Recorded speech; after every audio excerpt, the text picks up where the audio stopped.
Sistem Necromancer, bab 786 sampai dengan 790. Bab 786 aku di sini untuk menjemput orang-orangku. Kurasa ini belum terlalu dini. Rencanakan strategi kalian dengan cepat dan berikan waktu beberapa tahun untuk meningkatkannya. Nanti, ketika level kalian naik, kami juga akan mempromosikannya dengan cara ini, kata Wu Heng serius. Karena Anda sudah memutuskan, saya tidak keberatan. Namun, untuk jalur penjualan, sebaiknya Anda mencari beberapa kamar dagang yang kooperatif terlebih dahulu dan menyerahkan barang-barang tersebut kepada mereka. Ini akan membantu mengendalikan permintaan produksi dan kualitas, mencegah pihak lain menimbun barang lalu menjualnya dengan harga lebih tinggi, yang pada akhirnya akan memengaruhi reputasi Anda. Wu Heng merasa itu masuk akal. Kamu sangat bijaksana. Aku akan memperhatikan masalah ini. Setelah kami selesai membicarakannya, kami mengobrol beberapa kalimat lagi lalu menutup telepon. Wu Heng kembali ke ruang belajar, berbicara dengan hantu-hantu itu sebentar, lalu kembali ke kamarnya untuk beristirahat. Berbaring di tempat tidur, Wu Heng mulai memikirkan pil itu. Dengan menghubungkan reputasi Anda dengan pil, Anda mungkin dapat mencapai persyaratan peningkatan lebih cepat. Caranya pun sangat sederhana, yakni dengan menambahkan buku petunjuk pada kotak obat, yang berisi petunjuk penggunaan obat dan beberapa lingkungan yang dapat diterapkan. Bagian lainnya adalah tentang produser Wu Heng dan beberapa perbuatan terkait. Reputasi adalah sesuatu yang dapat ditingkatkan dengan sangat cepat. Saya rasa metode ini lebih cepat dan aman daripada menduduki kerajaan Yeko. Dibandingkan dengan menduduki kerajaan Yeko, ini adalah perluasan bisnis, bukan pertarungan hidup dan mati. Lagi pula, tidak perlu khawatir bahwa Vatikan akan menemukan kesalahannya. Segala sesuatu yang kamu lakukan itu baik. Adapun apa yang Sanara sebutkan tentang diperhatikan oleh orang lain, dia tidak peduli tentang itu. Selama Anda dapat mencapai level 20, semua kesulitan tidak akan menjadi kesulitan lagi. Kemudian, Wu Heng teringat pada dua saudarinya, Sila Gui dan Si Yali.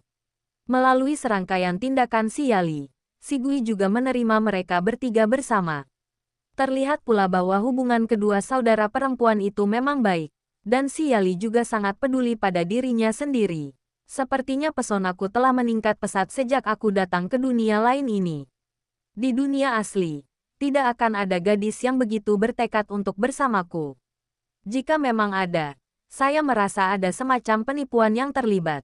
Setelah memikirkannya berulang-ulang dalam benaknya, Wu Heng merasa mengantuk dan tertidur lelap. Keesokan harinya, balai kota, pintu ruang konferensi didorong terbuka, dan perwakilan dari berbagai kamar dagang, mengenakan pakaian indah, masuk satu demi satu. Mereka memandang sekeliling ruangan, lalu membungkuk ke arah dalam. Tuan Pulau Tuan, Nona Enfiel. Wu Heng mengangguk. Semuanya, silakan duduk. Setiap perwakilan menemukan tempat duduk dan duduk. Mata mereka masih menatap ke seberang. Penjualan tablet telah dihentikan hari ini. Ini agak berbeda dari penjualan produk sebelumnya. Dan semua orang ingin mengumpulkan intelijen dan mempersiapkan diri untuk kamar dagang mereka sendiri. Tuan Pulau Tuan, apakah ada masalah di pulau ini? Ya, mengapa pil itu tidak dijual lagi? Jika ada yang Anda butuhkan, kamar dagang kami bersedia membantu Tuan Pulau tanpa syarat.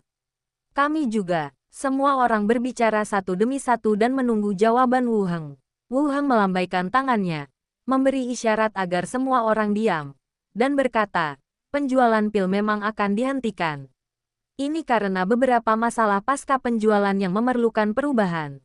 Semua orang tetap diam, menunggu Wu Heng melanjutkan. Wu Heng melanjutkan, bagaimanapun, itu adalah obat untuk menghindari masalah. Selain penjualan di Pulau Harta Karun, penjualan di luar pulau juga harus.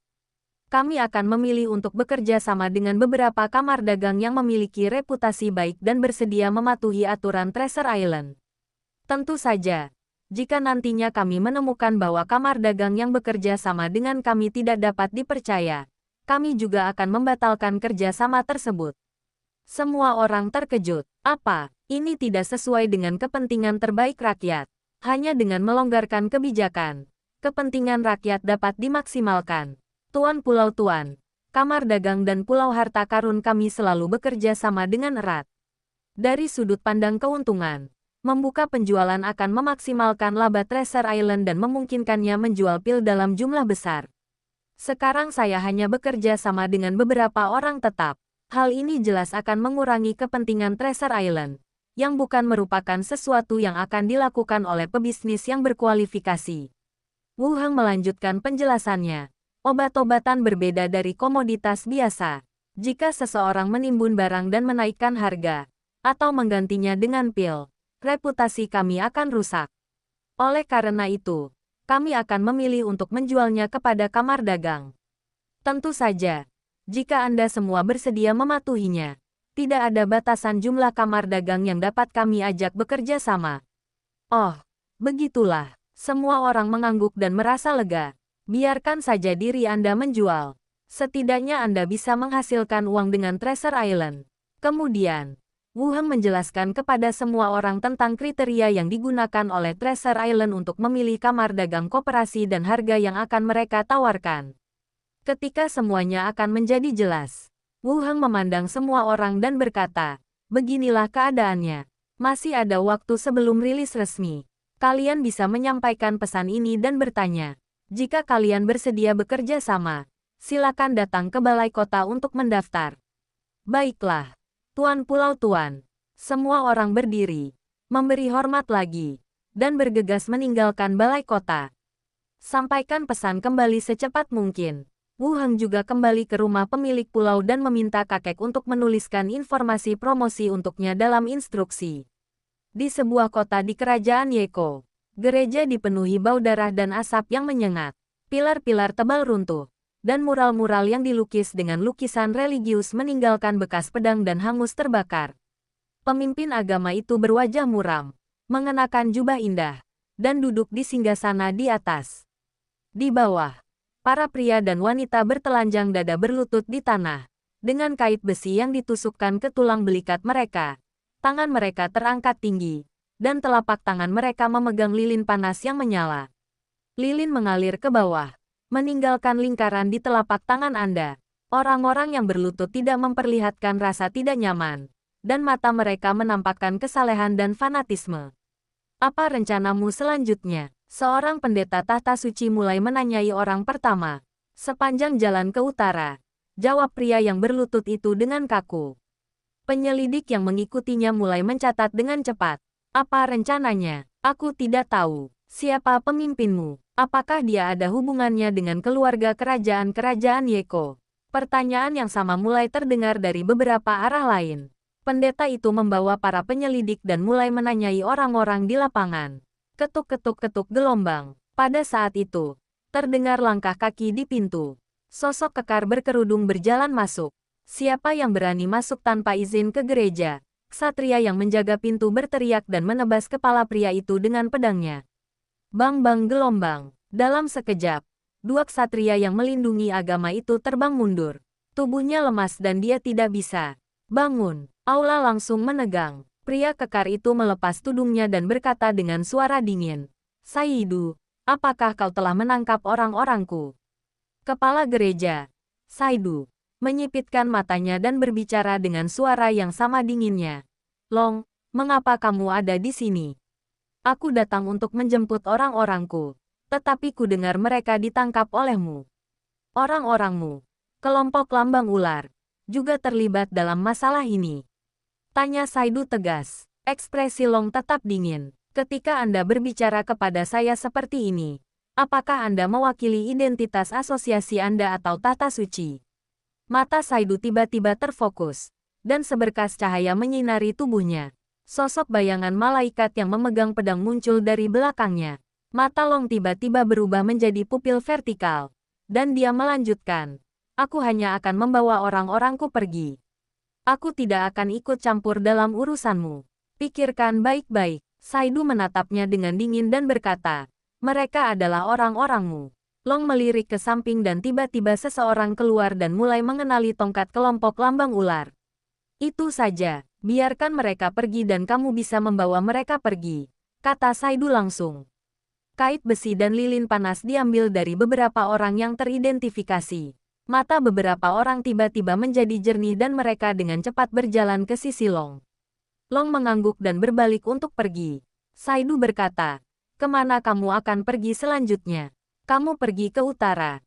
Jadi mengapa kamu pergi bersamaku?" Aku masih perlu menyelidiki apa yang terjadi di sini. Jadi kamu bisa pergi sekarang." Long berbalik, menatap orang itu, dan berkata, "Ingat, selidiki urusanmu sendiri. Kalau aku tahu kau menyentuh siapapun dari konsorsium lambang ular lagi, aku akan menghancurkan gerejamu." "Kamu berani." Long berbalik dan pergi tanpa mengatakan apapun lagi. Tepat saat sang penyidik hendak mulai menulis, Saidu melambaikan tangannya dan para malaikat di belakangnya mulai bernyanyi dengan merdu. Mata semua orang teralihkan lalu kembali fokus. Sang pendeta memandang sekeliling dan bertanya kepada orang-orang yang berlutut, "Apa rencana kalian selanjutnya?" Sepanjang jalan ke utara, penyidik yang mengikutinya mengerutkan kening. "Bagaimana Anda merekamnya?" Mengajukan pertanyaan satu demi satu. Saidu pun melambaikan tangannya, dan bilah-bilah pedang berjatuhan satu demi satu. Kepala pria yang berlutut itu jatuh ke tanah, dan bau darah langsung menyebar. Pulau Harta Karun. Wu Heng duduk di rumah pemilik pulau sampai sore, dan kemudian dia menerima telepon lagi dari Enfield. Bergegas ke balai kota. Setelah duduk di dalam ruangan dan menunggu beberapa saat, seorang kurcaci berjanggut masuk. "Tuan Pulau Tuan, proyektil ajaib yang Anda pesan telah dibuat." Selagi dia berbicara, peluru meriam elektromagnetik yang diukir dengan pola diletakkan di atas meja. Bab 787 Bola Meriam Eksperimental. "Apakah berjalan baik?" tanya Wu Heng. Si kurcaci mengelus jenggotnya dan berkata dengan hormat, "Semuanya berjalan lancar. Tidak akan ada masalah di pihak kami." "Tenang saja, artinya, di pihak mereka tidak ada masalah. Dan kalaupun ada masalah, itu adalah masalahnya." Wu Heng mengangguk, mengambilnya dan melihatnya. Ujung depan cangkangnya diukir dengan pola yang rumit. Dan jika Anda merasakannya dengan cermat, Anda dapat merasakan fluktuasi sihir. "Saya akan melakukan eksperimen. Jika hasilnya memenuhi persyaratan saya akan menghubungi balai kota dan melanjutkan pemesanan barang dari Anda." "Tentu saja tidak masalah. Merupakan suatu kehormatan bagi kami untuk bekerja untuk penguasa pulau," kata si kurcaci dengan sopan. "Kalau begitu aku akan mengirim seseorang untuk menemukanmu." "Baiklah, Tuan. Saya tidak akan mengganggu Anda lagi." Si kurcaci membungkuk lagi dan meninggalkan ruangan. Wu Heng mengumpulkan semua peluru dan mengikutinya keluar ruangan. Saya berdiri di pintu dan memikirkannya. Naiki kapal Treasure Island dan langsung menuju laut untuk menguji senjata elektromagnetik baru. Di laut, Wu Heng menaiki karpet terbang dan melayang di udara. Di kejauhan tampak pulau koktail yang menyusut. Detik berikutnya, teknik mansion diaktifkan. Dan di balik pintu batu terdapat meriam elektromagnetik yang kokoh. Wu Heng mengirim bola meriam berukir pola merah ke dalam rumah besar. Penembak yang mengendalikan laras mulai mengisi bola meriam dan menyesuaikan sudutnya. Xiao Xiaofei berdiri di samping dan bertanya dengan rasa ingin tahu. "Paman, apakah gambar ini berguna?" "Selama kita bisa membuka toko seperti biasa, pasti ada efeknya.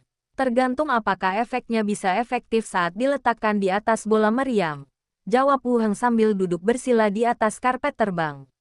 Prasasti semacam ini cukup populer di pulau itu, dan profesi seperti penjaga hutan dan penjaga akan membelinya. Tentu saja ada pengaruhnya, namun, saya tidak tahu apakah meriam elektromagnetik berkekuatan tinggi akan memengaruhi stabilitas pola di atasnya. Setiap ukiran sangat mahal. Jika hasilnya tidak bagus, Anda harus segera menghentikan kerugiannya. Hanya mengandalkan kekuatan tumbukan senjata elektromagnetik itu sendiri sebenarnya cukup kuat. Benny terbang ke seberang dan berkata, "Saat di kedai, tentara bayaran suka membeli panah ajaib.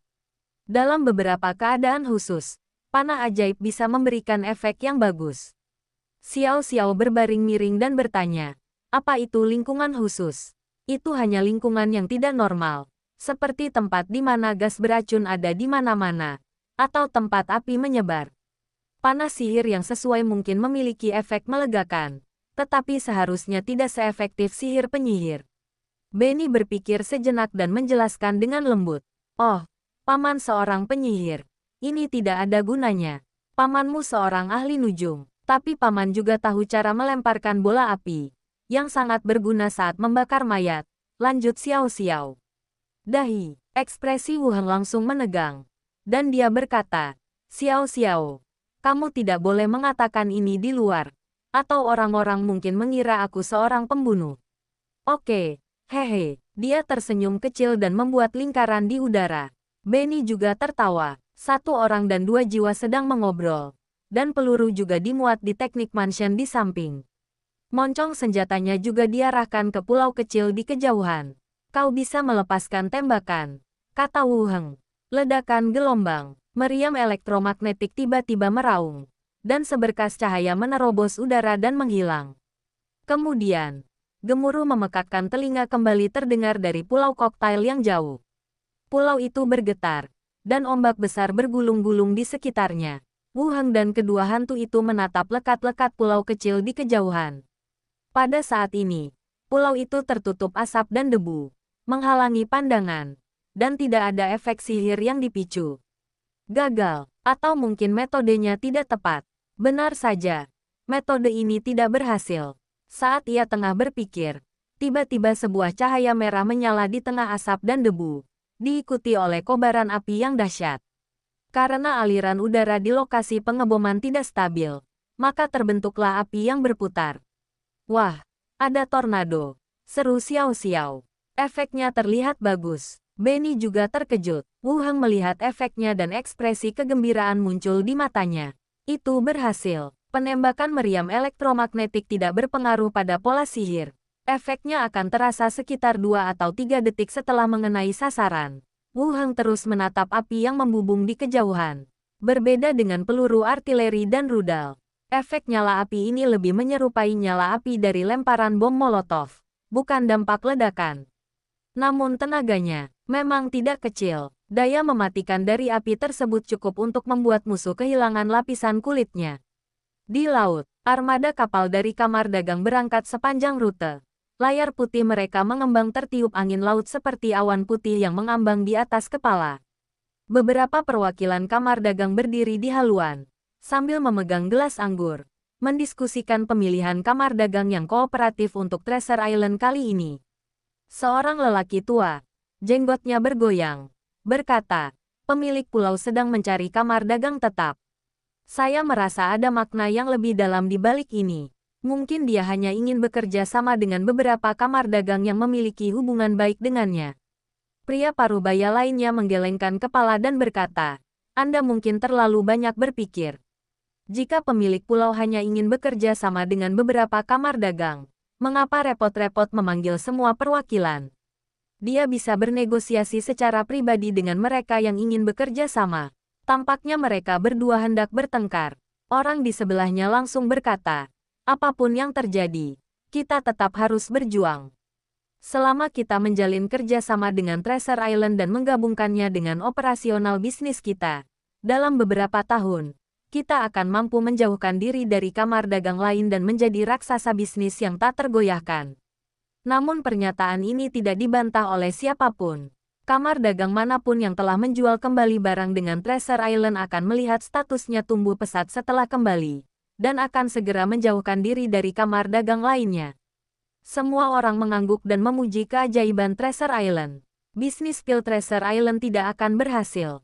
Kurasa kalian semua harus berhenti membuang-buang waktu. Suara yang tiba-tiba itu membuat keadaan di sekitarnya tiba-tiba sunyi, dan semua orang menoleh. Lalu seorang manusia tua datang bersama dua orang lainnya. Dia tampak percaya diri dan tidak terlihat seperti orang biasa. Seorang pengusaha bertanya, siapakah Anda? Pria tua itu tersenyum dan berkata, perkenalkan, nama saya Side, dan saya wakil presiden Asosiasi Alkimia Fumoli. Semua orang tiba-tiba menyadari bahwa ada seorang wakil presiden di kapal itu. Jadi, wakil presiden Sid, kenapa Anda berkata begitu? Tanya pengusaha itu. Side meletakkan tangannya di belakang punggung dan berkata, kudengar Asosiasi Alkimia di berbagai tempat telah bersatu. Obatnya tidak boleh dijual. Perwakilan kamar dagang langsung membalas. Kenapa tidak bisa dijual saja? Bisakah dibuat pil? Sid menggelengkan kepalanya. Tidak. Tapi setiap kamar dagang akan menghadapi masalah. Mereka yang bekerja sama dengan Treasure Island akan diboikot oleh semua asosiasi alkimia. Tidak ada sebotol ramuan pun yang akan diberikan kepadamu. Treasure Island hanya punya satu jenis pil ini. Apa yang akan kamu pilih? Semua orang tercengang. Pada saat yang sama, rasa jijik muncul di hati mereka. Para alkemis ini benar-benar terbiasa hidup mewah. Alih-alih memikirkan cara meningkatkan ramuan, mereka justru menekan ramuan terobosan. Saya rasa masih akan ada orang yang memilih bekerja sama dengan Treasure Island. Lagi pula, produk-produknya kali ini pasti laris manis. Perwakilan kamar dagang lainnya angkat bicara. Sid menatapnya dengan serius, seolah ingin mengingat penampilannya. Dengan sedikit ancaman di matanya. Sumber daya keuangan asosiasi alkimia belum tentu lebih rendah darimu. Saat itu, seluruh Laut Zamrud akan kacau balau. Dan tak seorang pun akan mampu mengangkut benda-benda ini keluar. Tentu saja, Anda tidak perlu khawatir. Teknologi pilnya tidak sulit, hanya butuh waktu 1 tahun untuk memproduksinya satu per satu. Kejam sekali, ini untuk mendukung bajak laut. Satu-satunya yang dapat menyebabkan kekacauan di Laut Zamrud adalah bajak laut. Laut Zamrud baru saja tenang. Bukankah terlalu berlebihan bagimu untuk melakukan ini? Sid menatap mereka dengan jijik. Itu hukum rimba. Kalau mau salahkan orang, salahkan saja anak ini. Dia salah profesi. Wajah semua orang berubah muram. Bawalah pesan itu kembali dan laporkan masalah ini ke atasan untuk mencegah para alkemis benar-benar bersatu dan menyebabkan kamar dagang menderita kerugian. Namun saya tidak mau menyerah. Pil tersebut dapat dijual dan pasti akan mengubah pasar. Dasar bodoh. Hanya itu yang bisa kulakukan. Ledakan gelombang. Ekspresi wajah semua orang berubah dari suram menjadi cerah. Dan tiba-tiba suara gemuruh yang mengerikan meledak. Semua orang di Det terkejut dan lari sambil memegang kepala. Pada saat yang sama, ketika saya melihat ke arah datangnya suara itu, saya melihat cahaya terang tiba-tiba muncul di pulau di kejauhan. Segera setelah itu, sebuah tornado besar berisi api dan debu naik dari tanah dan membumbung tinggi ke angkasa. Bab 788 Kerangka menyerang orang. Perwakilan kamar dagang bersembunyi di sudut. Mata mereka terbuka lebar dan mulut mereka terbuka lebar tetapi tidak ada suara yang keluar. Apa? Api membubung ke langit. Sebelum semua orang dapat melihat dengan jelas. Ombak bergulung-gulung. Perahu bergoyang hebat. Dan semua orang berguling-guling seperti bola. Wakil Presiden Alkimia, Sid, melihat ekspresi semua orang. Dia berdiri sambil memegang pagar. Dan berteriak penuh semangat. Pulau Harta Karun telah menyinggung para dewa. Ini peringatan dari surga. Tempat berikutnya yang akan ditelan naga api adalah Pulau Harta Karun. Wajah semua orang menjadi lebih jelek. Pada saat ini, pengawas tiang kapal berteriak, Angkatan Laut Pulau Harta Karun datang. Saat menoleh ke belakang, saya melihat sebuah kapal berbendera Treasure Island mendekat. Setelah mencapai jarak tertentu, terdengar suara yang sangat keras. Pulau Koktel sedang menguji senjata. Armada kamar dagang tidak boleh tinggal. Terus berlanjut. Treasure Island sedang menguji senjata baru. Suara keras tadi.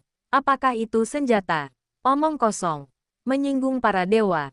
Ini adalah senjata Treasure Island. Semua orang memandang Sid, yang juga berdiri di sana dengan linglung. Memandangi kapal-kapal angkatan laut dengan mata mengelak. Kapal itu menghindari daerah tersebut.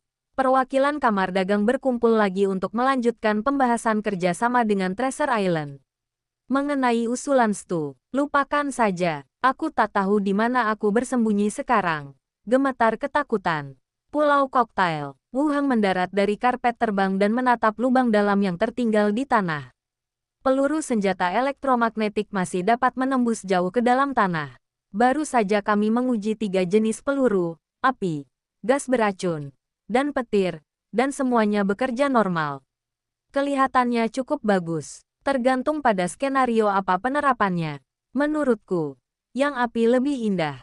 Benny tersenyum dan berkata, yang petir itu tidak buruk, tapi yang gas beracun itu tidak bagus tampilannya. Warnanya hijau. Xiao Xiao setuju. Ya, gas beracun tidak bagus. Wu Heng terlalu malas untuk memperhatikan mereka berdua. Setelah memeriksa tempat kejadian, ia terbang ke posisi angkatan laut dengan karpet terbang. Kembali ke Treasure Island bersama-sama. Kembali ke rumah Tuan Pulau. Makan malam sudah siap, Minnie berseru. Tuan, kemarilah dan makan malam. Wu Heng duduk di meja makan. Dan Enwir bertanya dengan lembut. Tuan, mengapa saya tidak melihat Anda sore ini? Aku pergi bereksperimen dengan cangkang bertuliskan sihir. Kalian bisa terus memesannya dari toko panah ajaib kurcaci. Perintah Wu Heng. Oke, Envier mengangguk. Kak Weyer ada di sebelah kita. Dan dia cuma tahu ngomongin pekerjaan. Minnie mengupas beberapa udang dan memasukkannya ke mulut Wu Heng. Lalu mengisap. Jarinya, kau pikir aku sepertimu. Tinggal di rumah dengan AC menyala setiap hari. Envier melotot padanya. Rubah nakalmu menggangguku lagi. Biar tuan yang memberi pelajaran. Minnie cemberut dan mengambil 2 potong udang lagi lalu memasukkannya ke mulut Wu Heng. Tuan, makanlah lebih banyak. Aku akan memberinya pelajaran malam ini. Baiklah. Mari kita pergi bersama malam ini, kata Wu Heng sambil tersenyum. Minnie tersenyum dan mengangguk. Dan Envier dengan malu-malu melirik ke sini. Setelah makan malam, para pelayan pergi keluar untuk berlatih. Dan Wu Heng kembali ke ruang belajar. Glenda mengendalikan sebuah dokumen agar melayang dan berkata, aku sudah menuliskannya untukmu. Coba lihat apakah berhasil. Wu Heng mengambilnya dan menemukan petunjuk penggunaan pil di sana. Kontennya juga dibagi menjadi 2 jenis. Pertama, tindakan pencegahan. Dan kedua, informasi pribadi Wu Heng dan niat awal pengembangan pil tersebut. Kontennya relatif sederhana dan lebih nyaman ditonton oleh orang awam di dunia ini. Kemampuan menulis kakek cukup bagus. Dan rasanya seperti membaca sebuah cerita. Bagaimana kabarnya? Tanya Glenda. Wu Heng mengangkat alisnya. Tulisannya bagus sekali. Aku suka kalimat ini. Apotek tidak lagi eksklusif untuk orang kaya dan berkuasa. Apotek akan melayani semua orang. Glenda tersenyum dan berkata, benarkah? Kamu benar-benar melihat segala sesuatu dari perspektif yang sama dengan orang biasa. Wu Heng berkata, jika kamu berada di zamanku, kamu pasti akan menghasilkan uang dengan menulis novel. Glenda memutar matanya ke arahnya dan berkata, kamu masih ingin aku menulis buku untuk mendukungmu? Bolehkah? Dukung kami bertiga. Omong kosong. Apa kau iblis? Aku dalam kondisi seperti ini.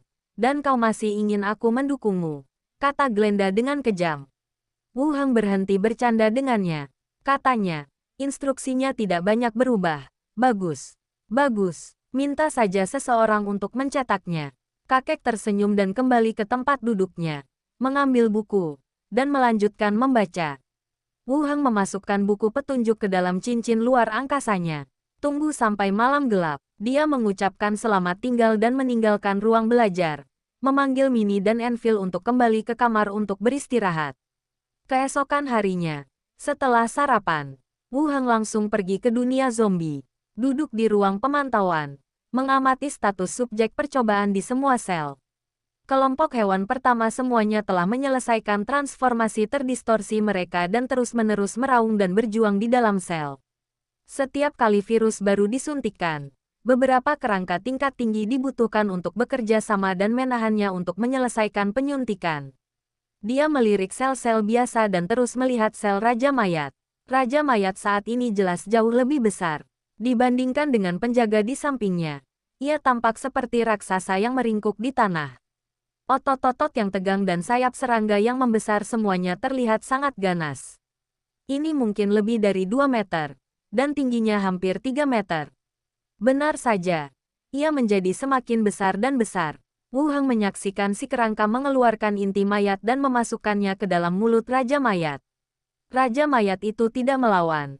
Hanya membuka mulutnya dan langsung menelannya, lalu lanjut berjongkok di tanah. Mengaku saja, atau menunggu evolusi dan kemudian melarikan diri dalam satu tarikan napas.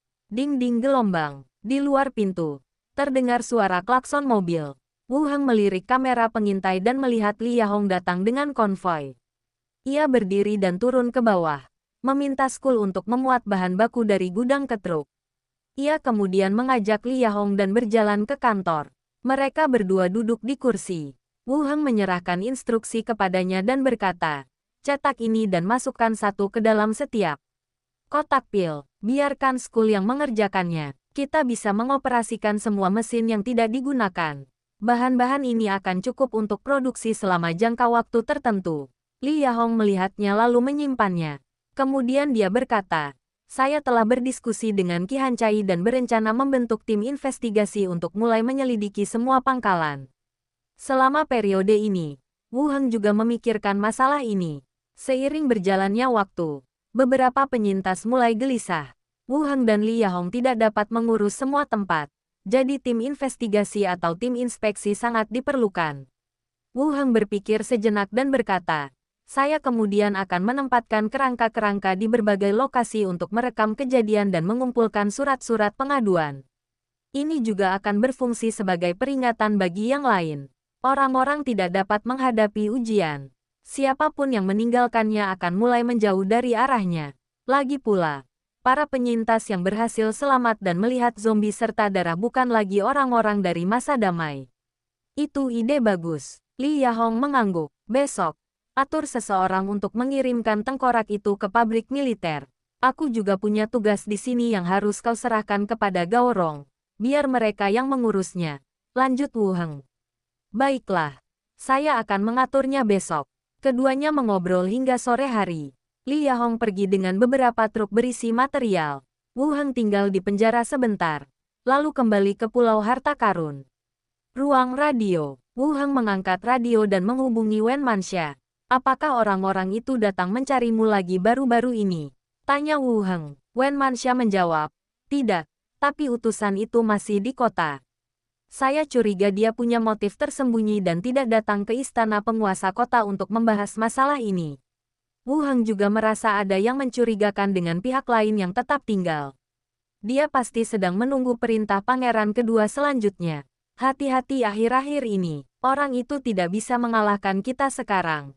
Kata Wen Manxia dengan percaya diri. Wu Heng berkata dengan serius. Itu karena dia tidak bisa menang sehingga dia ingin memikirkan beberapa hal yang tidak biasa. Aku akan memperhatikannya. Tengkorak-tengkorak yang kau siapkan untukku sudah siap. Tidak akan ada masalah. Kata Wen Manxia lembut.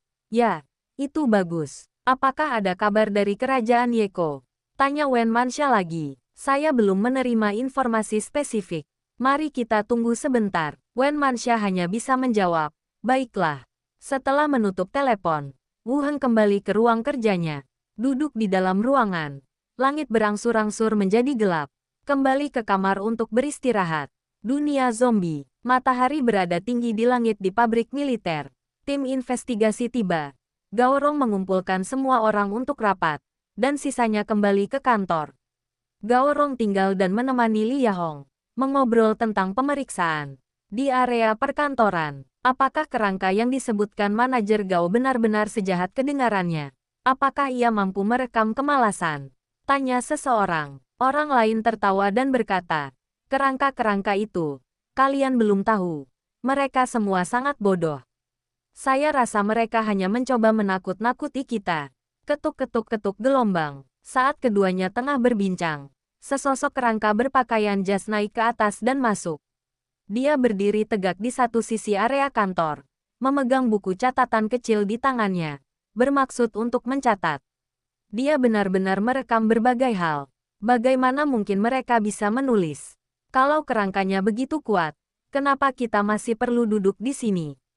Sambil berkata demikian, dia mengambil buku catatan penyelidikan kerangka dan mengamati kata-kata yang tertulis di sana.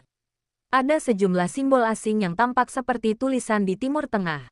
Cao, memang ada sesuatu yang tertulis di sana. Bang gelombang. Detik berikutnya, sebuah tinju tiba-tiba terayun dan mengenai dada secara langsung. Pria itu berlutut, tidak dapat mengatur napas, dan berbaring telentang. Yang lainnya juga terkejut dan segera berlarian menyelamatkan orang-orang, sambil menatap tajam ke arah kerangka di hadapan mereka. Apa yang sedang terjadi? Di tengah kekacauan itu, Gaorong dan Li Yahong muncul dengan beberapa orang lainnya. Seseorang berteriak, kerangka menabrak orang.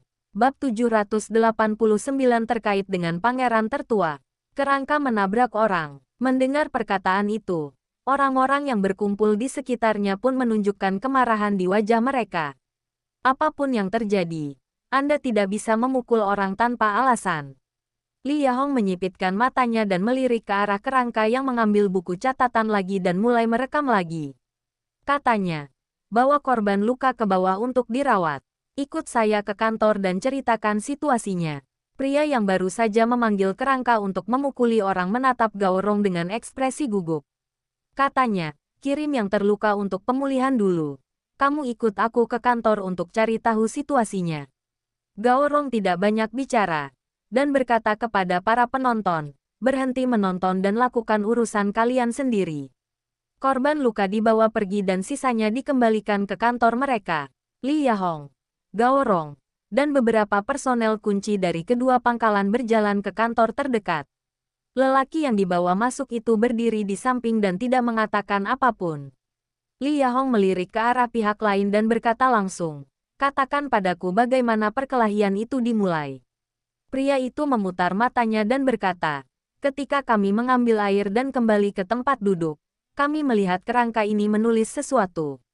Li Xiang menghampirinya untuk membaca isinya, dan kerangka itu tiba-tiba meninjunya dan membuatnya pingsan. Semua orang di ruangan itu mengangkat alis mereka. Kerangka diperintahkan untuk tidak menyerang para penyintas, terutama beberapa orang di pihak Li Yahong yang berasal dari pabrik perbaikan mobil Xiaodong. Mereka telah lama berhubungan dengan kerangka dan tidak pernah mengalami masalah apapun. Saya tidak percaya saya akan kehilangan kendali tanpa alasan. Li Yahong bertanya dengan serius. Tidakkah kau melakukan gerakan lainnya? Tidak, tidak. Pria itu menggelengkan kepalanya. Gao Rong juga memandang Li Yahong dan berkata, Wakil Kepala Li, saya pikir akan lebih baik untuk memisahkan para penyelidik kerangka dari area kerja. Li Yahong duduk di kursi bos, menatap Gao Rong, lalu menatap pria yang berdiri di depannya, dan berkata ke samping, keluarkan boneka tanah liat itu. Orang di belakangnya membuka ranselnya dan mengeluarkan sebuah kotak kayu. Setelah membukanya, sebuah boneka tanah liat yang aneh dan ganjil diletakkan di atas meja.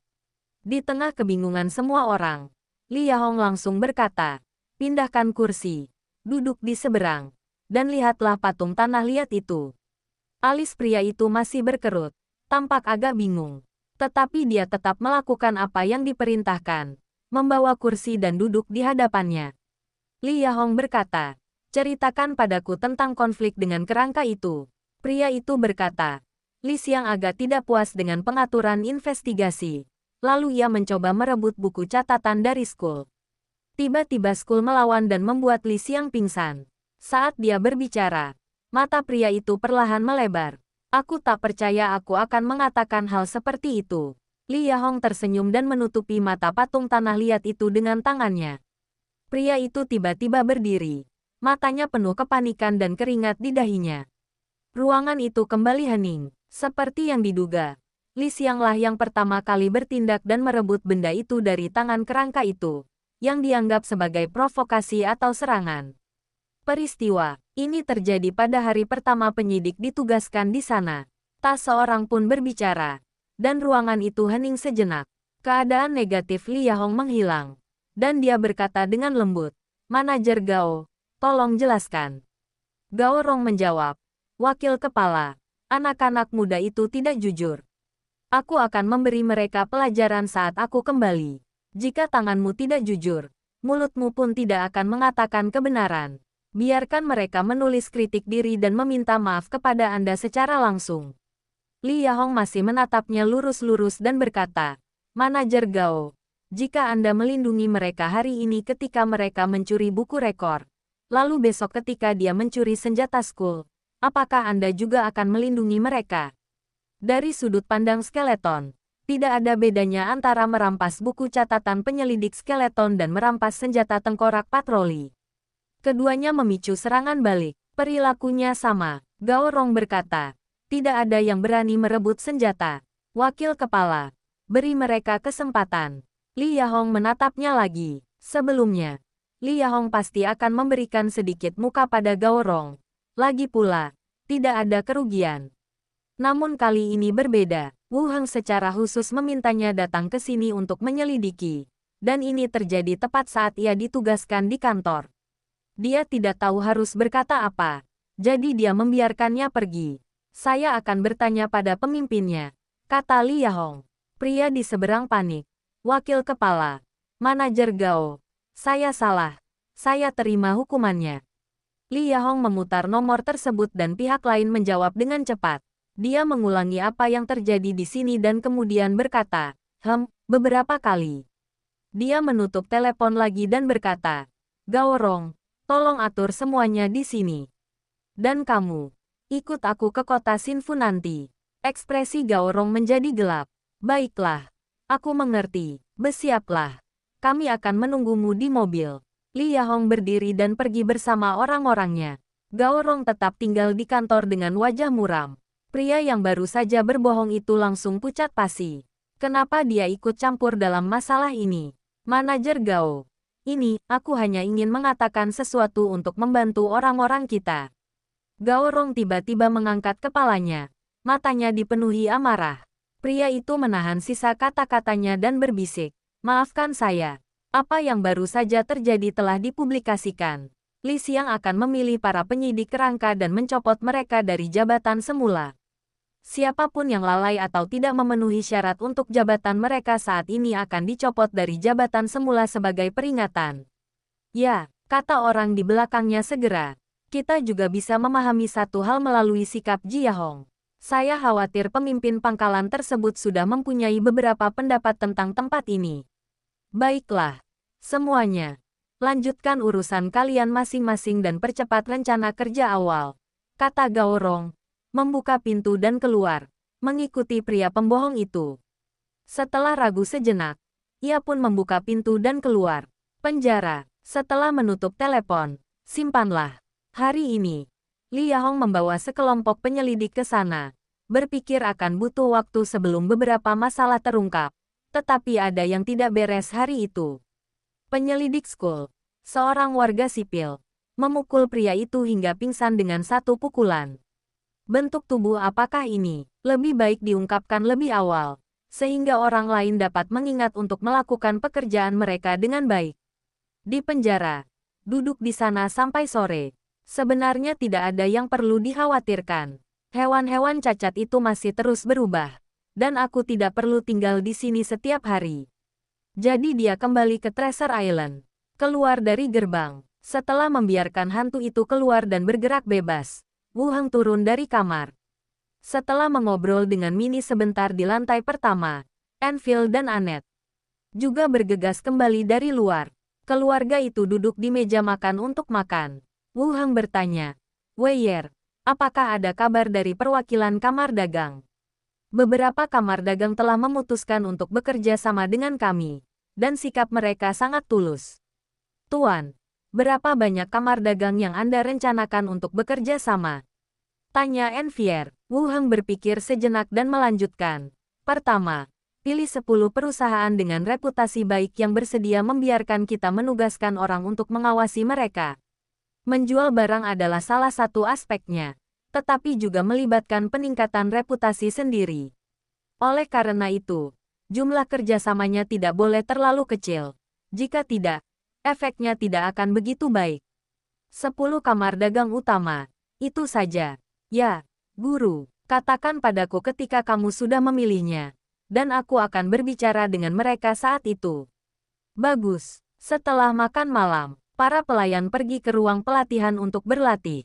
Wu Heng meregangkan badan dan langsung naik ke atas. Masuklah ke ruang radio. Dia mengangkat radio untuk menghubungi Lilith dan berkata langsung, Kepala Lilith, bisakah kau mendengarku? Saya duduk di kursi dan menunggu selama 2 atau 3 menit. Lilith menjawab dengan dingin dari seberang. Wu Heng mengangkat alisnya. Lilith cukup pintar. Sepertinya dia sudah tahu cara menggunakan radio. Apakah pemimpinnya sudah kembali ke markas? Aku kembali. Saya harap semuanya berjalan lancar. Lancar. Jawabannya masih singkat. Wu Heng mengerutkan kening. Jika dia tidak mengenal kepribadiannya, dia pasti merasa bahwa wanita itu agak enggan memperhatikannya. Mungkin juga mereka benar-benar tidak ingin memperhatikan. Wu Heng bertanya, Ketua, apakah Anda suka helm di ring luar angkasa itu? Helmnya cukup kokoh. Helm itu bisa menahan angin dan melindungi kepala Anda saat mengendarai sepeda motor. Apakah kamu juga mendesain helmnya? Suara Lilith masih datar. Wu Heng tidak menjawab secara langsung, tetapi berkata dengan santai, jika kamu tidak menyukai warna ini, lain kali kamu datang, aku akan memberimu beberapa helm dengan warna berbeda. Lilith melanjutkan, saya sangat suka helm ini. Dari segi bobot dan ketangguhan, helm ini bisa menggantikan helm berbahan logam dan kulit. Perkataan Lilith membuat Wu Heng mengangkat alisnya. Helm modern memang memiliki kualitas yang baik, terutama dari segi bobotnya yang ringan. Dapat dikatakan bahwa helm ini memiliki pertahanan yang lebih baik daripada helm kulit, dan bahkan lebih baik daripada helm besi biasa. Bahan-bahannya relatif langka, jadi hanya orang-orang kami sendiri yang menggunakannya secara pribadi, kata Wu Heng langsung. Lilith tidak banyak bicara lagi mengenai masalah ini, lalu bertanya, untuk apa 2 gaun tidur lainnya? Baju tidur. Wu Heng mengerutkan kening dan segera menyadari, itu jaket sepeda, tahan angin dan hangat untuk mengendarai sepeda motor. Pihak lain terdiam sejenak, lalu Lilith berkata perlahan, yah, ini sangat mirip dengan gaun tidur. Setelah beberapa kata sopan yang sederhana, Wu Hengcai berkata, Kapten, apakah kedua orang dari gereja di Pulau Harta Karun itu sudah pergi ke markas untuk menerima hukuman mereka? Aku di sini. Aku ditugaskan ke tempat yang jauh dan tidak akan pergi ke Pulau Harta Karun dalam waktu dekat, jawab Lilith santai. Ini sedang diasingkan ke Lingnan. Lilith masih bisa diandalkan. Alasan utamanya melakukan ini tentu saja untuk membantu Treasure Island. Jika Anda ingin mengatur profesional level 18 yang baru, Anda harus menunggu sampai pemimpin agama datang kembali. Selama periode ini, pulau itu akan lebih stabil. Terima kasih, Kepala. Tidak ada jawaban dari seberang sana. Wu Heng melanjutkan. Kepala, di mana pemimpin agama tim investigasi kota Neitalei? Jangan terlalu banyak bertanya ketika menyangkut pemimpin. Dahi, ini bukan untuk diceritakan kepada diri Anda sendiri. Namun, itu memang berarti sesuatu. Apakah ada aliran sesat? Pihak lainnya tetap diam. Wu Heng berpikir sejenak dan bertanya. Ketua, apakah urusan sekte ini ada hubungannya dengan pangeran tertua? Bisakah Anda memberi tahu saya?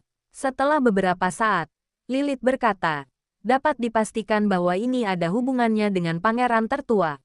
Sungguh, di pihak saya sudah lama yakin bahwa masalah ini ada hubungannya dengan pangeran tertua, atau dialah yang mengaturnya.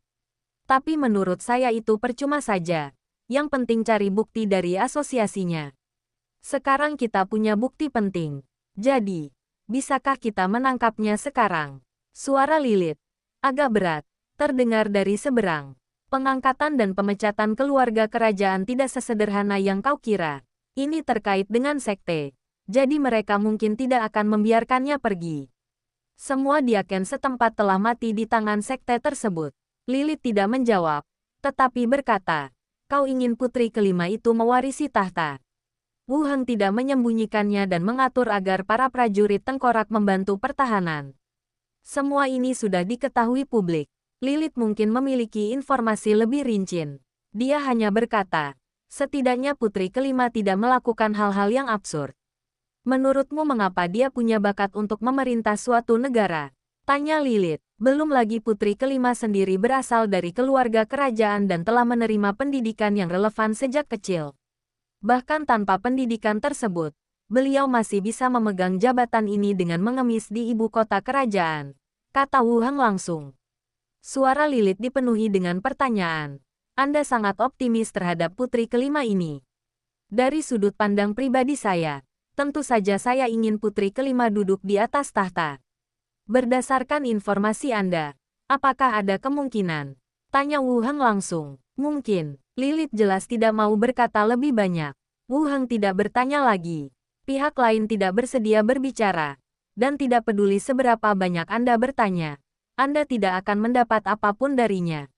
Wu Heng hendak mengatakan sesuatu ketika Xiao Xiao menyembulkan kepalanya dari atap. Wu Heng mengangkat alisnya. Ada apa? Xiao Xiao.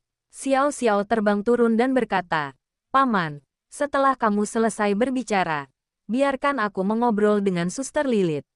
Apakah kamu kenal Lilith? Di pihak Xiao Xiao. Dia tidak tahu bahwa dia dan kedua hantu lainnya sudah tahu bahwa dia berteman dengan Lilith. Kurasa Lilith juga tahu soal ini. Lagi pula, karena batu giok sebesar itu diberikan, mudah ditebak. Ah, Xiao Xiao tiba-tiba teringat bahwa masalah ini harus dirahasiakan. Lalu berkata dengan malu-malu, "Ya, tidak bisakah aku punya teman yang benar-benar kuat?" Wu Heng berpura-pura marah. "Kalau begitu, lain kali kalau kamu berteman, beritahu aku dulu." Xiao Xiao bersandar di bahunya dan berkata, "Aku tahu, Paman dan aku adalah sahabat. Kamu bisa bicara, tapi bagaimana cara mengatakannya?" Kata Wu Heng. Sekalipun hantu itu memperlihatkan tubuhnya, peralatan elektronik tidak dapat menangkap bentuknya, dan alat perekam serta komunikasi tidak dapat menangkap suaranya. Hanya semburan arus listrik yang tersisa. Setelah berpikir sejenak, dia menatap mata Xiao Xiao yang penuh harap dan berkata, "Bagaimana kalau begini? Kau miliki dia dan mengobrol dengan Lilith nanti. Paman adalah yang terbaik. Aku hanya akan mengatakan beberapa patah kata. Tunggu sebentar. Aku akan bicara dengan bibi Lilithmu." "Baiklah." Xiao Xiao Piao berdiri di samping, menunggu dalam diam. Wu Heng bertanya, "Ketua, ketika seorang ahli nujum mengubah kerangka tingkat tinggi, hal itu menciptakan ketidakstabilan dan menurunkan level akhir kerangka tersebut. Adakah cara untuk menghindarinya?" Lilith berkata, "Kamu ingin bertransformasi ke level mana?" "Tingkat 18. Wu Heng mengarang cerita. "Kamu sekarang di level berapa?" "Tingkat 16. "Bukan masalah besar. Aku akan memberi Xiao Xiao sepotong batu giok. Pegang batu giok itu saat merapal mantra, dan itu bisa meningkatkan kekuatan merapal mantramu. 1 atau 2 level sudah cukup. Kalau levelnya terlalu tinggi, tidak akan berpengaruh," kata Lilith. Wu Heng gembira, berpikir bahwa batu giok itu benar-benar barang bagus. Wu Heng memikirkan hal lain dan menambahkan, "Ketua, jangan lupa trik yang kau janjikan padaku terakhir kali untuk membungkam seseorang. Aku masih menunggu untuk mempelajarinya." Suara lembut. Melihat pihak lain setuju, dia berkata, "Terima kasih, Ketua. Saya baik-baik saja di sini. Xiao Xiao ingin bicara sebentar denganmu." "Baiklah." Suara tenang Lilith terdengar. "Xiao Xiao, kumohon, milikilah aku." Wu Heng melepaskan kesadaran kehadiran ilahinya dan pergi. Xiao Xiao segera merasuki tubuh Wu Heng, mengangkat telepon, dan berkata, "Saudari Lilith." Lilith di sisi lain tiba-tiba bergidik. "Xiao Xiao. Ah, adik. Apakah kamu mengambil fotoku?" Dalam keadaan hadirat ilahi, Wu Heng merasuki kerangka di rumah dia Ken. Jangkauan pendaratan keterampilan ini akan meningkat seiring dengan naiknya level Anda. Karena tidak ada tempat lain untuk dituju, saya langsung datang ke kediaman dia Ken. Sekelompok kecil kerangka berpatroli di sepanjang jalan setapak di halaman. Wu Heng ada di antara mereka. Harus saya katakan, kemampuan ini sungguh bagus untuk memantau beberapa tempat secara diam-diam. Mengikuti pasukan skeleton ke depan, melalui jendela, Anda dapat melihat si Yali sedang membaca buku dan si Gui sedang berlatih pedang di dalam rumah. Terdengar samar-samar suara obrolan. "Apa kata ibu?" Si Gui menyeka keringat di dahinya dan duduk di samping. Si Yali bahkan tidak mengangkat kepalanya. "Bukankah kamu sudah meminta Wu Heng untuk mencari solusi? Apa katanya? Apa yang bisa dia lakukan? Bagaimana kalau kita menakutinya? Kalau begitu, pikirkanlah caranya," kata si Yali lagi. Si Gui berkata, "Aku sudah memikirkannya dan memutuskan untuk tidak membicarakan ini. Kita bisa menunggu sampai Wu Heng mencapai level 18. Baru kita bisa memberitahu siapapun." "Mengapa kamu tidak menunggu saja sampai dia menjadi pahlawan? Dia bekerja sangat keras, mempelajari ini dan itu setiap hari. Sulit bagi saya untuk menjadi pahlawan. Bahkan baginya," kata si Gui. Si Yali menoleh ke arah adiknya dan berkata, "Hati-hati kalau sudah waktunya. Jangan sampai ketahuan." "Jangan sampai ketahuan," kata si Gui, tiba-tiba menoleh ke arah jendela. Kemudian satu kerangka terus mengambil langkah kaku untuk mengejar tim kerangka di depan. "Ada kerangka barusan, dan tampaknya ia sedang menatap kita." Si Yali bahkan tidak mengangkat kepalanya. Kamu pasti sangat merindukannya sampai-sampai kamu jadi gila. Kamu berhalusinasi, benarkah? Kata si Gui serius. Si Yali berdiri di jendela dan melihat. Lalu berkata, biarkan para kerangka berpatroli di luar rumah besar besok dan jangan biarkan mereka masuk. Baiklah, Wu Heng mengikuti tim itu dengan kaku dari kejauhan. Kerangka itu diganti dan dipatroli di luar bersama para penjaga. Butuh waktu hampir setengah jam sebelum kehadiran ilahi diangkat dan dia kembali ke tubuhnya. Hilangkan kehadiran ilahi. Berbaringlah rata di lantai. Wu Heng membalikkan badan dan duduk. Kembali ke kursinya. Lain kali, berhati-hatilah saat berbicara dengan Xiao Xiao. Jangan hanya berbaring di tanah.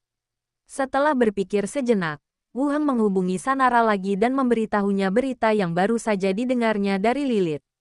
Pihak lain menganggap ini adalah kabar baik, meskipun hal itu tidak dapat secara langsung menarik pangeran tertua dari tahta. Begitu hal itu diketahui publik, reputasinya akan rusak dan beberapa pendukungnya akan mulai goyah.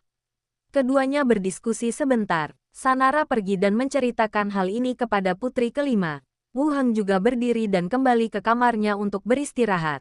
Keesokan harinya, pagi, setelah sarapan, Wu Heng kembali ke ruang belajar dan menuju gerbang perbatasan. Duduk di depan kamera pengintai, memeriksa situasi di setiap sel. Pada saat ini, Benny dan Xiao Xiao terbang masuk dari luar. Berkata, Wu Heng, level Raja Mayat itu sudah mencapai 20. Kamu harus pergi dan melihatnya. Bab 790 Kerangka Roh. Wu Heng menaikkan volume rekaman pengawasan di sel Raja Mayat, memenuhi seluruh layar.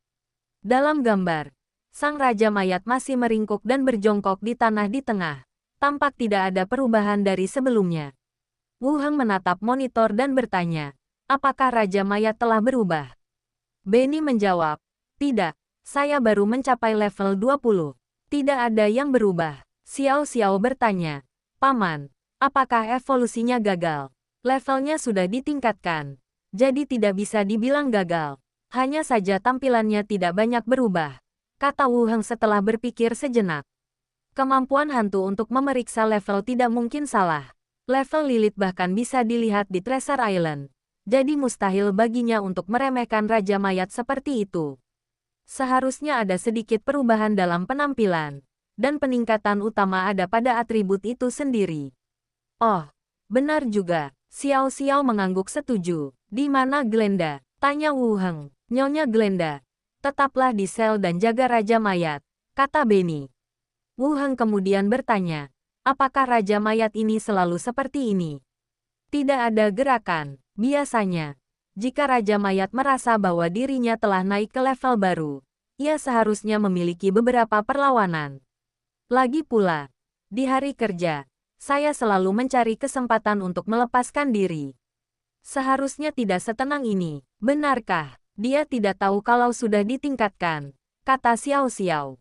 Benny juga berspekulasi, atau mungkin dia sudah terbiasa, seperti hewan peliharaan. Ah gelombang, kalau begitu, Paman tidak perlu berubah menjadi kerangka. Dia bisa langsung memerintahkan Raja Zombie untuk bertarung seperti penjinak binatang, kata Xiao Xiao sambil menyentuh dagunya. Wu Heng berdiri dan berkata, lupakan saja. Aku tidak akan sanggup menanggungnya jika suatu hari nanti dia menamparku. Dari awal hingga akhir, tidak ada penawar virus yang dikembangkan. Kalau kamu membesarkan zombie seperti binatang jinak, akan merepotkan kalau suatu hari mereka menamparkan wajahmu atau menyebarkan infeksi darah. Fisikku sudah lebih kuat sekarang, tapi aku tidak akan menyusahkan diriku sendiri.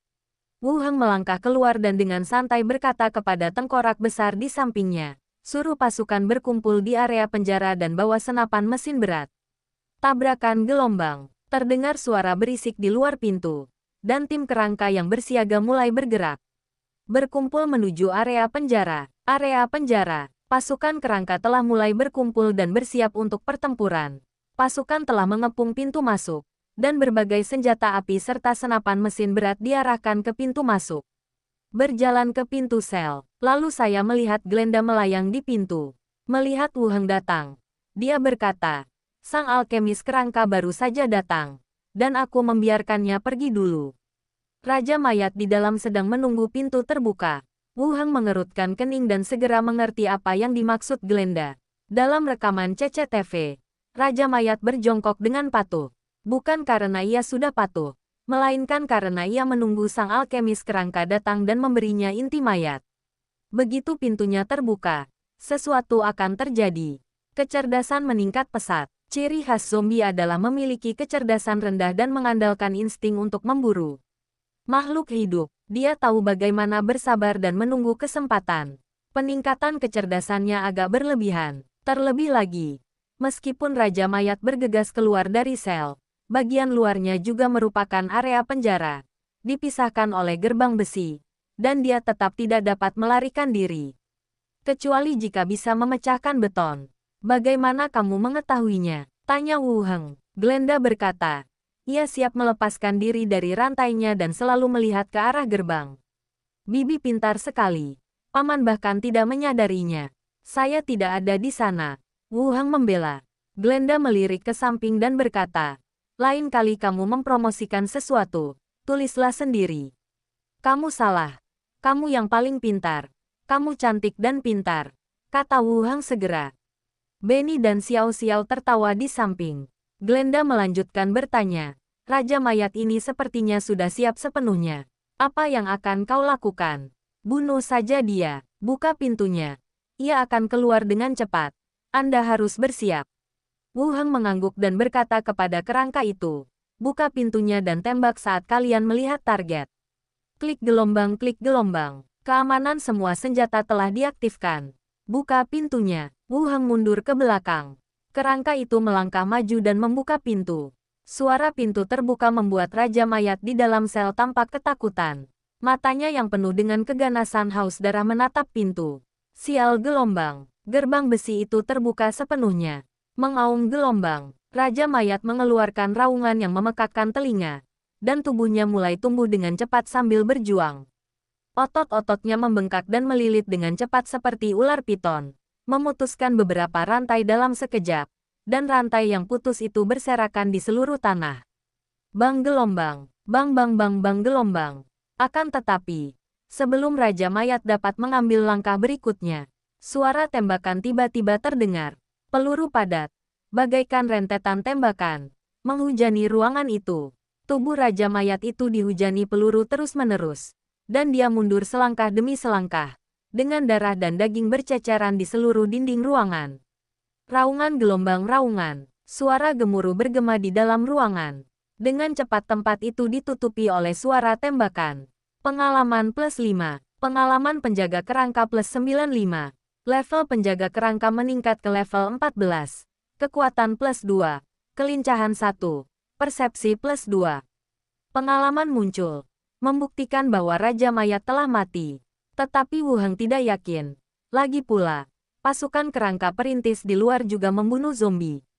Lihat, apakah dia sudah mati? Tanya Wu Heng dari samping. Xiao Xiao terbang mendekat dan segera terbang kembali. Sepertinya sudah mati. Tergeletak tak bergerak di tanah. Wu Heng mengangguk dan segera memerintahkan. Berhenti menembak. Suara tembakan yang memekakkan telinga berhenti dan udara dipenuhi asap tebal. Kasu dan keranmu masuk lebih dulu ke dalam sel. Setelah memastikan tidak ada bahaya, Wu Heng mengikuti mereka. Selnya berantakan. Dindingnya penuh dengan darah hitam dan bekas cakaran tahanan. Dan di atas kepalanya, daging berjatuhan dari langit-langit. Beberapa kerangka bersenjata kapak yang awalnya menjaga Raja Mayat masih hidup, berpegangan erat pada dinding dekat pintu dan tidak terpengaruh. Di dasar tembok tepat di seberangnya, duduk seekor raksasa berwajah serangga, dengan tanduk hitam besar dan ganas di kepalanya serta sayap kumbang terbentang di punggungnya. Rongga dadanya hancur, tetapi untungnya tidak hancur berkeping-keping seperti profesional biasa. Waktu kita lihat tadi, ukurannya tidak sebesar ini, kan? Tanya Wu Heng ragu. Dalam rekaman CCTV, ukurannya tidak bertambah banyak. Kalau dilihat sekarang, tingginya paling sedikit 3 meter. Dan tubuhnya sebesar dan sekuat ork. Ukurannya awalnya normal, tapi membesar setelah lepas dari rantai, kata Glenda. Sepertinya ini adalah karakteristik yang telah berevolusi, kata Wu Heng. Sebenarnya akan lebih praktis kalau ukurannya bisa diubah. Kalau terlalu besar, Mungkin juga kurang praktis. Glenda mengangkat alisnya. Anak itu sudah ada di sini. Apa yang kau bicarakan? Wu Heng memutar matanya ke arah orang itu. Glenda tersenyum lalu bertanya. Sekarang pindah agama. Kita lihat kemampuanmu. Wu Heng menatap Xiao Xiao. Xiao Xiao. Di mana batu giok yang diberikan Lilith padamu? Itu di atas meja. Pinjamkan padaku. Baiklah. Paman. Silakan gunakan sesukamu. Asal jangan dirusak. Kata Xiao Xiao dengan murah hati. Glenda dan Bernie tampak sedikit bingung. Xiao Xiao memberitahu Erhun apa yang dikatakan Lilith kemarin tentang batu giok yang mampu mencegah tengkorak diturunkan pangkatnya. Dan Glenda dan Bernie akhirnya mengerti. Biasanya, ketika Wu Heng mengubah rumah tangga dengan level lebih tinggi darinya, makhluk yang dipanggil akan diturunkan. Oleh karena itu, ketika tengkorak level 19 diubah menjadi tengkorak level 20, kemungkinan besar tengkorak hasil transformasi akhir akan diturunkan ke level 19. Tampaknya Wu Heng masih mengingat kejadian ini dan menanyakannya pada Lilith. Lilith bertanggung jawab atas intelijen asosiasi. Jadi metode ini jelas lebih akurat. Wu Heng memanggil ketiga jiwa itu kembali terlebih dahulu, membuka pintu sel di sebelahnya, dan kembali ke Pulau Harta Karun untuk mengambil batu giok. Rentam City, Lions Hall, ruang tunggu Tuan Kota, Wen Manxia, mengenakan gaun panjang berwarna merah menyala, membuka pintu dan masuk, hampir saja duduk di depan sofa.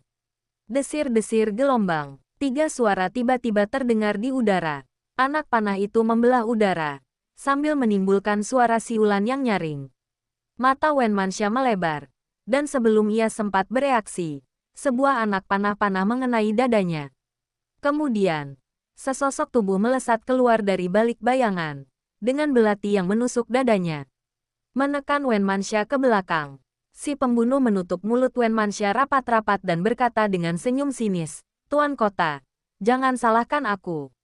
Aku juga ingin menjadi tuan. Jangan salahkan aku." Dia mengatakan hal itu sambil mengerutkan kening. Saat menunduk, dia melihat Wen Manxia telah berubah menjadi penyihir kerangka yang bungkuk. Rongga mata yang kosong itu berkilat api, dan belati yang menusuk itu tertancap di dada. "Grayson, levelmu tidak rendah." Sebuah suara dingin terdengar, dan Wen Manxia, yang juga mengenakan gaun merah, berdiri di luar pintu dengan tengkorak. Tatapan mata si pembunuh tertuju. Dia berbalik dan berlari menuju jendela. "Bunuh dia. Jangan hancurkan kepalanya," kata Wen Manxia lagi. Bang bang bang gelombang. Terdengar suara tembakan. Darah berceceran di tubuh si pembunuh. Dan dia terjatuh berlutut di tanah. "Tuan Kota, jangan bunuh aku. Akan kukatakan siapa yang menyuruhku melakukan ini. Aku salah. Beri aku kesempatan lagi. Aku benar-benar salah. Tuan Kota, tolong." Pembunuh itu bergerak mundur dan memohon belas kasihan dengan suara keras. Ada ketakutan akan kematian di matanya. Wen Manxia berkata lembut, "Kita semua pernah terlibat dalam geng. Dan kita semua paham bahwa ada manfaat dan risikonya. Jika gagal, kita harus siap menerima konsekuensinya. Tidak, aku akan memberitahumu siapa itu." Bang gelombang. Terdengar suara tembakan dan pelurunya menembus dahinya. Wen Manxia melirik tubuh tak bernyawa itu dan kemudian berkata, "Cari tahu keadaan di ruangan ini." Kerangka itu mencari ke seluruh ruangan. Kemudian, seorang wanita lain diseret keluar dari dalam partisi. Wen Manxia langsung mengerutkan kening dan berkata dengan dingin, "Lihat ke atas." Wanita itu sedikit mengangkat kepalanya. Wajahnya dipenuhi ketakutan. Tetapi alis dan penampilannya sangat mirip dengan Wen Manxia. Ia mengenakan gaun panjang berwarna merah, persis seperti yang dikenakannya hari ini. Wen Manxia menyipitkan matanya dan tahu rencana hari ini. Bunuh diri di ruang tamu. Lalu wanita ini mengambil alih posisinya sebagai penguasa kota lagi. "Sungguh trik kuno. Siapa kamu?" tanya Wen Manxia. Detik berikutnya, pandangan wanita itu tiba-tiba kabur. Lalu dia terjatuh dengan kepala tertunduk. Mati. Kontrak perbudakan. Jiwanya terhapus. Kejam sekali. Wen Manxia berbisik. Gulung mayatnya. Si kerangka mengambil karpet di tanah dan menggulingkan kedua mayat itu bersama-sama. Wen Manxia menaruhnya ke dalam cincin luar angkasa. Setelah semuanya beres, Wen Manxia merapikan roknya dan berjalan keluar lagi. Di tangga, dua komandan dan penjaga menjaga pintu masuk. Kakak ipar, kamu baik-baik saja. Wen Manxia berkata sambil berjalan. Tidak apa-apa. Apakah semua pemimpin orc ada di sini? Kami semua di sini. Hanya menunggu kamu datang. Baiklah. Ayo pergi. Beberapa orang berjalan menuju ruang pertemuan bersama-sama. Dunia zombie. Penjara. Wu Heng memegang kompanion Yin Jade seukuran telur angsa dan menatap mayat di tanah. Paman, apa yang kau tunggu? Tanya Xiao Xiao penasaran ketika melihat pamannya belum mengambil tindakan apapun. Biarkan diseduh sebentar. Jawab Wu Heng. Metode yang Lilith katakan padanya adalah memperkuat sihir melalui Yin Jade. Tetapi dia berkata bahwa dia berada di level 16 dan sedang mengubah mayat level 18. Bahkan di level 20. Saya sudah mencapai level pahlawan. Tetapi saya masih sedikit ragu apakah saya bisa meraih efek yang diinginkan. Aku melafalkan beberapa kata dalam pikiranku. Lepaskan teknik pengendalian tulang secara langsung melalui batu giok di tangan Anda. Kekuatan kematian yang kaya mengalir melalui batu giok ke mayat di tanah. Daging dan darahnya mulai rontok perlahan-lahan. Secara bertahap berubah menjadi kerangka besar berbentuk aneh yang menyerupai kumbang badak. Namun, warna tulang tengkoraknya bukan putih normal, melainkan hitam metalik. Agak mirip dengan petinju level 12 transformasi pertama, Bawudong. Kerangkanya berwarna abu-abu besi, tetapi warna tengkorak di depannya lebih gelap, hampir seperti cat hitam di bagian luar pistol. Kerangka besar itu perlahan berdiri. Dengan tinggi lebih dari 3 meter, ia mampu menyentuh langit-langit sel dan kemudian setengah jongkok. Api terang membakar rongga mata yang kosong. Kerangka roh level 20. Wu Heng merasa gembira. Benar saja. Saya mencapai level 20. Menurut metode Lilith, levelnya tidak turun. Masih diperlukan seseorang yang dapat memecahkan masalah. Ini juga menjadi alasan mengapa banyak orang ingin menjadi pekerja magang. Jika aku punya masalah di kemudian hari, aku bisa meminta saran Lilith dan mendekatinya.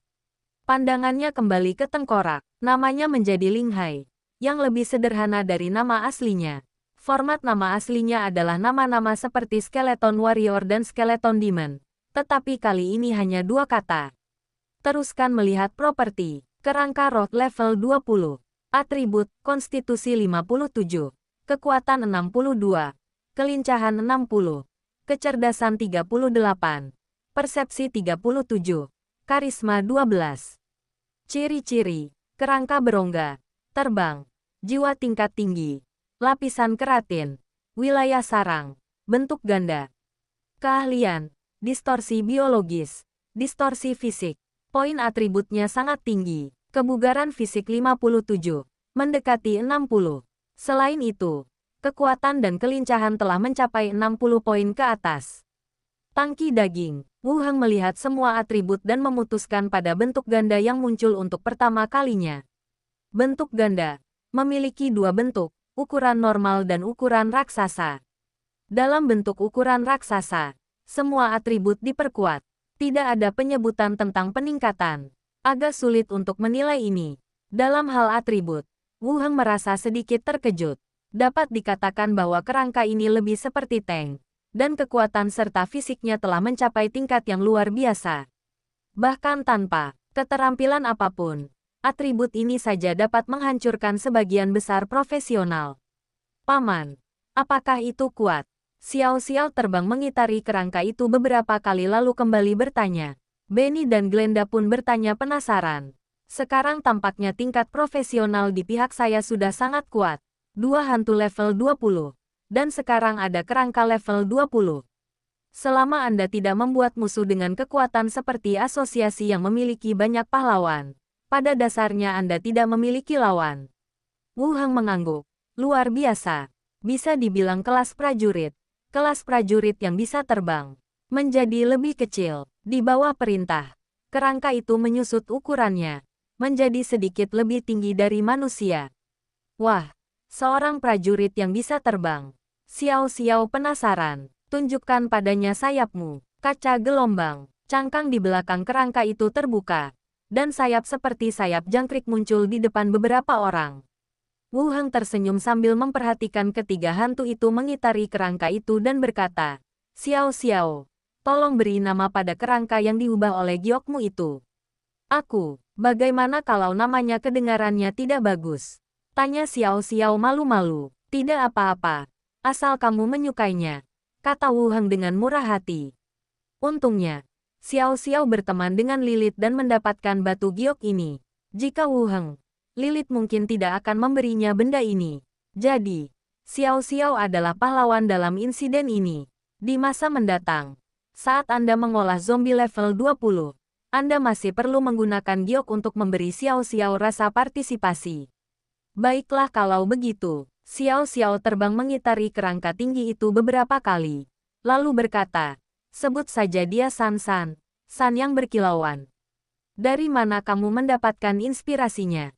Sayapnya indah dan berkilau. Bukan. 2. Kedengarannya bagus. Wu Heng menatap kerangka itu.